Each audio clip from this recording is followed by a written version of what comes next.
Sang Studio mempersembahkan lintas sejarah legenda seni adat dan budaya Nusantara.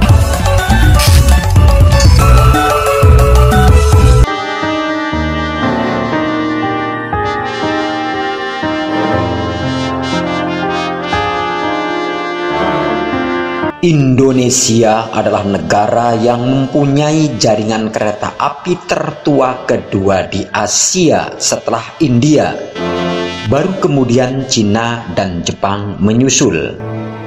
Di masa kepemerintahan Hindia Belanda, tepatnya pada tanggal 17 Juni 1864 Masehi, pencangkulan pertama pembuatan jalur kereta api Semarang Forsten Landen Solo Yogyakarta di Desa Kemijen oleh Gubernur Jenderal Hindia Belanda Mr. Lajee Baron Sluit van de Belle mulai dilaksanakan.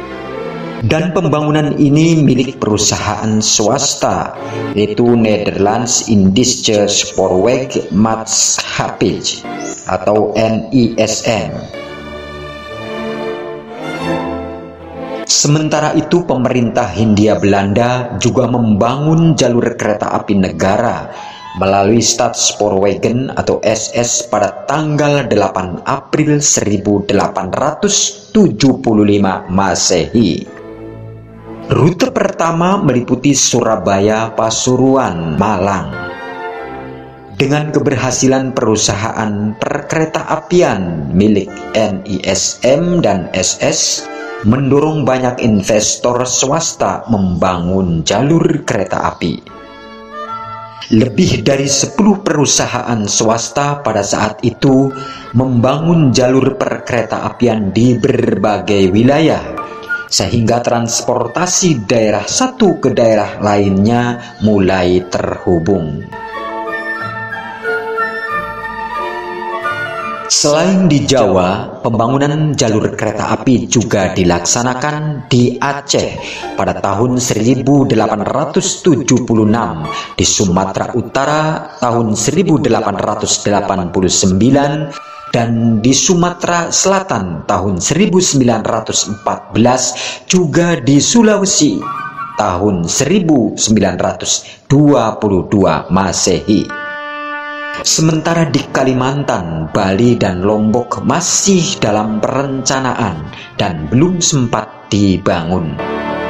Dan sampai akhir tahun 1928 Masehi, panjang jalur kereta api dan tram mencapai 7.464 km, yaitu 4.089 km milik pemerintah, sedangkan 3.375 km milik swasta.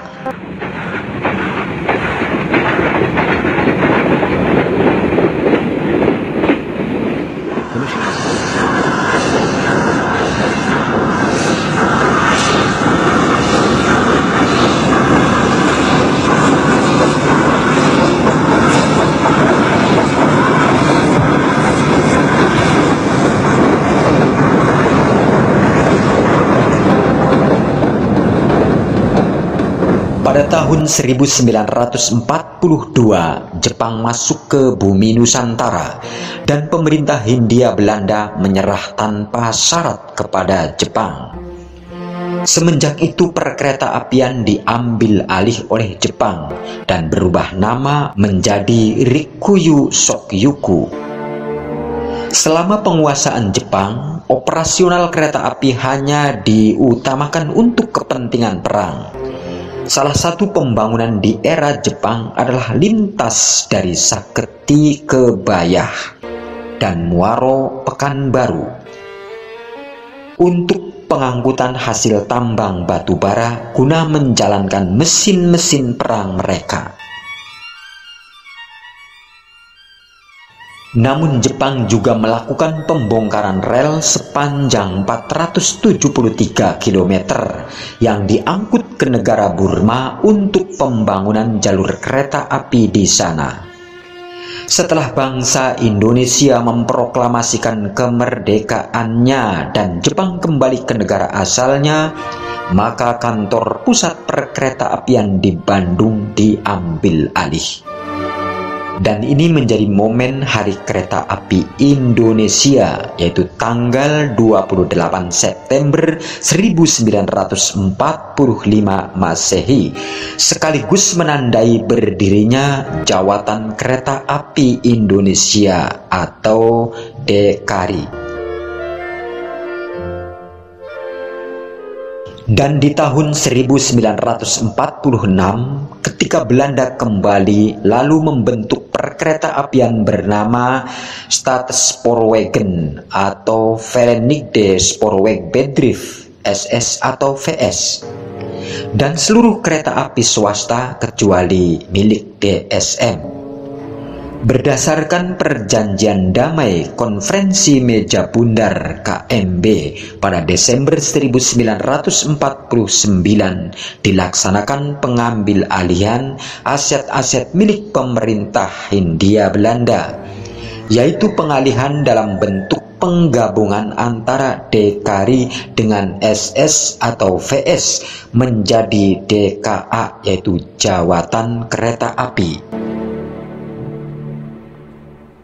Seiring perjalanan waktu, perusahaan perkeretaapian beberapa kali berganti nama dari DKARI, DKA, PNKA, PJKA, Perumka, PT Kereta Api Persero, dan sekarang PT KAI atau Kereta Api Indonesia Persero.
Demikian sekilas mengenai sejarah kereta api Indonesia.